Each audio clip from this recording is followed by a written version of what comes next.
Out of 600 plus episodes of Mastering Midlife, Mastering Overwhelm, and now the Rising Leader podcast, I was absolutely sure that I did a podcast on this topic before, or at least I thought I did a video for my Mastering Overwhelm series of videos.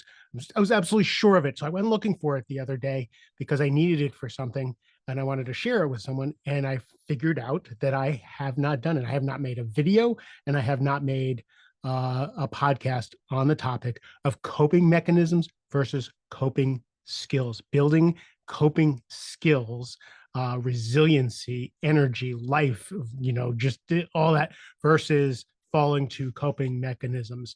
I talk about it all the time. I have a worksheet that I have on the website that you can download, and we'll put that in the show notes so you can follow along with the worksheet that I'm using here. But I've never done a video or a podcast. So we're going to talk about that today.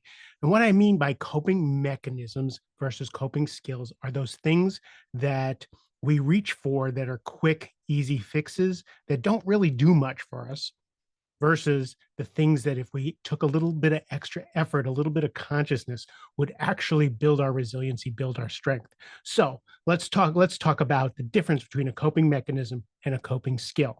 So a coping mechanism is something, again, that's readily available. It's a quick fix. It actually does the job. If you eat an Oreo, you will feel better for a moment. If you eat the entire sleeve, you may feel better while you're doing it, just not so much afterwards. So coping mechanisms are more fun. They're perpetual.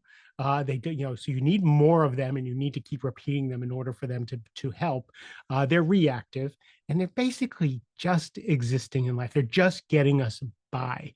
Coping skills, on the other hand, are hard won. They're the things, they're the things like putting on your sneakers and going for a walk. Like you actually have to put effort into them. They take more time, but instead of fun, they're actually satisfying. Instead of hitting dopamine, they're actually hitting serotonin. They're sustaining. They build on each other. It's a response instead of being reactive. And for me, rather than just existing, by building coping skills, I'm building my ability to thrive. Now, coping mechanisms, the other thing that they do is they fry your nervous system. Those dopamine receptors are finite, and the more we bombard them with all this fun, easy, quick fixes, the cheap dopamine, as they say, they start to drain our reserves. They make us less able to cope. Coping skills, on the other hand, actually can build your dopamine receptors. They can build your dopamine receptors. Working on these coping skills give you more reserve, and they expand your range. They help you cope better the next time, where coping mechanisms make it a little less able to cope better the next time. Coping mechanisms are the usual suspects that you think. They're addictions, there's substance abuse, they're toys, they're spending, it's sex, it's detrimental sex, it's habitual sex, it's distraction, it's all of that stuff. Netflix is not inherently bad, but watching show after show after show until it's way past your bedtime, you get the picture. It's draining. So some things can be on both sides of the ledger. It just depends on how you use it. I love social media to keep in touch with my family and watch these kids grow all over the country, all over the world, that I haven't met or that I've met and I haven't seen for years. But the doom scrolling, the going to social media when I should be doing something else, that's a coping mechanism. Coping skills are also the usual suspects. I'm having a hard time talking today.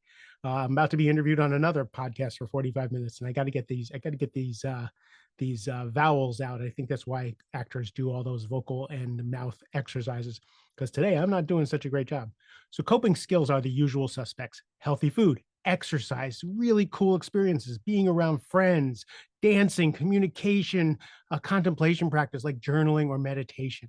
So as you can see, the thing that you want to do is you don't want to use this to beat yourself up. And again, you can go to the website and get this worksheet so you can see it in front of you. You don't want to beat yourself up. You want to check to see if you can just start dropping a habit that's detrimental. Maybe it's soda. Maybe it's, that sleeve of Oreos. Maybe it's, keeping the remote next to you while you're watching TV instead of watching, one show. What one little habit can you drop? And then what one little habit can you pick up?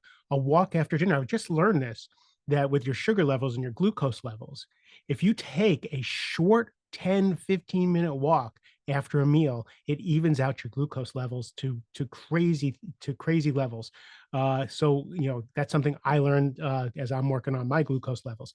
So coping mechanisms versus coping skills. Go to the website, go to the show notes, and download the worksheet. Let me know if you have any questions. I love you a ton. Have a great rest of the day.